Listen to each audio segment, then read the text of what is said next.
19 ғасыр адамзат тарихында гуманизмнің дамыған, сонымен қатар қоғамдық қайшылықтардың да ушыққан кезеңі. Сол ғасырда өз заманының кемшіліктерін көріп, оларды жою үшін күрес жолына түскен азаматтардың бірі қазақ ән өнеріндегі көрнекті тұлға Мұса Байжанұлы еді. Композитордың әрі асқақ, әрі нәзік иірімді әндері даланың бай танымымен астарласып жатады. Ол өз заманының болмыс бітімін бейнелі тілмен, асқақ музыкамен жеткізе білген серткер талант. Мұса Байжанұлы 1835 жылы Баянауыл өңірінде дүниеге келген. Жастайынан тұрмыстың тапшылығын, ауыр еңбекті бастан өткерген. Баланың анасынан айырылуы оның тағдырындағы ең ауыр кезең болды. Ең алғаш білімдерімен сусындатып, ғажайып, сырлы әлемге жол ашқан әкесінің ағасы Тайжан молда. Мұсылмандық білім беру жүйесінің кең қанат жайған кезінде зейінді бала ауылдық мешіттен араб әліпбиін жетік біліп шығады. Жалпы зерттеушілер мен іздеушілер Жаяу Мұсаның білімі мен өнерге ынтасы зор болғандығын айтады. Тума таланттың шоқтығы қатарластарынан жоғары тұрған. Мұса Байжанұлы 16 жасында өнер білім іздеп Қызылжарға барады. Бұл қала талапкер жастың жан-жақты жетілуіне үлкен септігін тигізді. Өзі ән шығарып, өлең де жаза бастайды. Орыс, татар тілдерін терең үйренген. Домбыра мен қобыздан бөлек сырнай, скрипка сияқты аспаптарды да қолға алады. Қалада өтіп жатқан түрлі мәдени кештерден қалмай, музыкалық эстетикалық танымын кеңейте түскен. Өзімен түйдей құрдас, болашақ ғалым Шоқан Уәлихановпен кездесіп, танысып біліседі. Жаяу Мұсаға омбыға баруға кеңес бергенде осы Шоқан еді. Ресейдің бұл қаласы үшін әнші өмірі әрі өнер мектебі болды десек, артық айтқандық емес. Мұнда өнер жолындағы ізденісін одан әрмен күшейтті. Түрлі халықтың классикалық музыкасын байыптап, оның сан қырлы жанрлар туралы танымын кеңейте түсті. Орыс халқының ұлттық музыкалық аспаптарымен танысты. Оркестрін тыңдап тамашалады. Ыбырай Алтынсариннің Кел балалар оқулық өлеңіне ән жазды. Ұлы Абайға өлең арнады. Жалпы айтқанда Мұсаның өз заманының алдыңғы қатарлы зиялыларымен пікірлес болып, әдеби музыкалық білімін кеңейткендігі шығармашылық мұрасынан айқын аңғарылады. Мұса өзінің ең алғашқы танымал әні Қыздар айды сол қалада шығарыпты.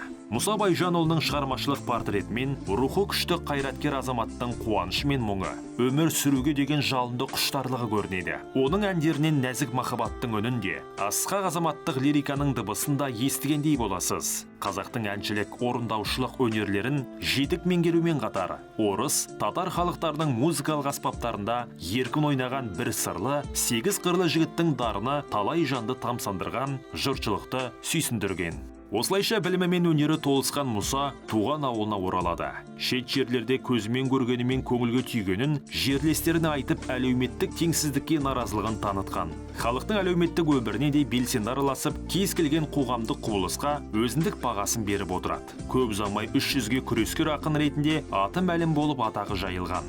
Белгілі музыка зерттеуші Александр Затаевич оның Жаяу Мұса аталуы жайында былай дейді.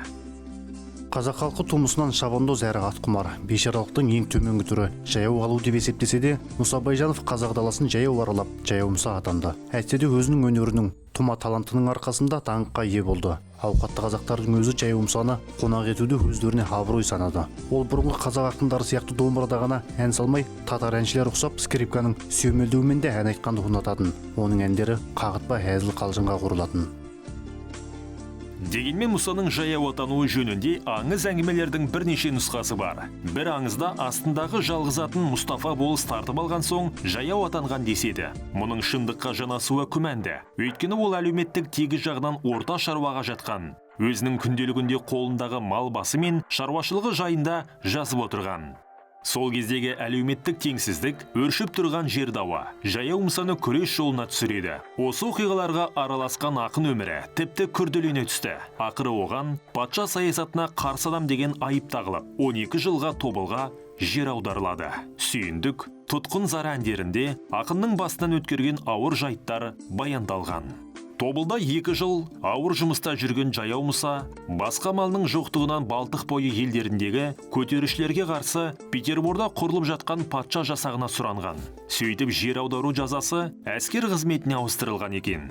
Генерал Черняевтің жасағы құрамында Польша, Литва, Латвия жерлерінде болған. Одан соң 1863-1865 жылдары Жасақтың жүк батальоны құрамында Шымкент, Әулиеата, Верный жорығына қатысқан.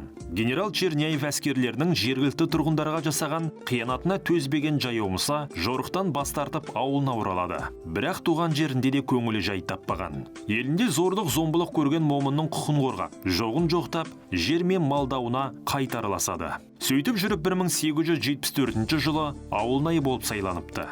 Алайда бұл қызметте ұзақ жүре алмады. Жала жабылып, жазықта атанған ол қамауға да алынған. Ақыры бұл тартпас дәлелдің жоқтығына байланысты шала басталған іс тоқтатылды. Мұса Байжанұлы 1880 жылы Қазан қаласына барған. Баспа ісі дамыған, ағартушылық қолға алынған қалада өзінің ән жинағын жарыққа шығаруды көздеген екен. Баспаға өлеңдері мен өмірбаянын жазып тапсырған. Алайда бұл мақсаты сәтті аяқталмады. Бірақ кейін табылған дәл осы Қазан дәптері қолжазбасы композитор өміріндегі мол деректердің көзіне айналған.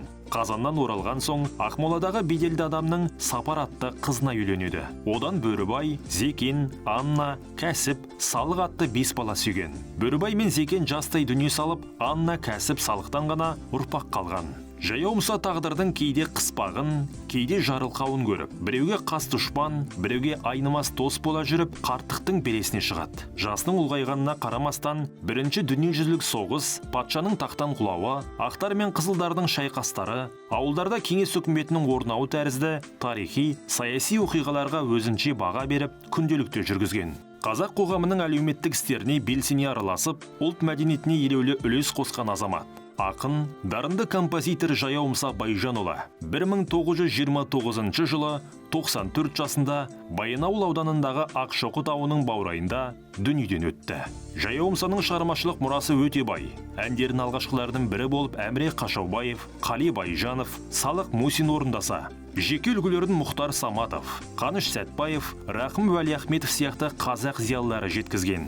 Музыкалық шығармаларын қазақ композиторлары Қыз жібек, Ер тарғын, Біржан Сара сияқты опера, симфония, эстрада жанрларында пайдаланған. Ал Олжабай Батыр жөніндегі көлемді поэмасында қазақ жерін басқыншылардан қорғаған халық қаһармандарының ерліктері әспеттелген. Әндері алғашқы рет 1959 жылы жеке жинақ болып жарық көрсе, 1985 жылы 65 әні мен 5 күйі енген Ақ сиса жинағы басылып шықты. Ақын өмірі мен шығармашылығына арналған туындылар да аз емес. Қапан Мусин мен Сапарғали Бегалин Жаяу Мұса операсын жазды. Әлжаппар Әбішевтің Ақын арманы романында Жаяу Мұсаның да тұлғасы суреттелген. Сондай-ақ әдеби бейнесі жазушы Зейтін Ақышевтің Жаяу Мұса атты романы мен пьесасында, белгілі ақын ғалым Жайлыбайдың Ақ сиса поэмасында сомдалған. Зейнұр Қоспақовтың әнші тағдыр атты зерттеу еңбегі Жаяу Мұсаның өмір баяны мен шығармашылығына арналған. Ақынның есімі бүгінде құрметтеле түсуде. Павлодар мен Астана қалаларындағы көше, Ақсу қаласындағы мәдени ағарту колледжі Жаяу Мұсаның есімімен аталады. Ақшоқы баурайындағы зиратының үстіне мазар салынған.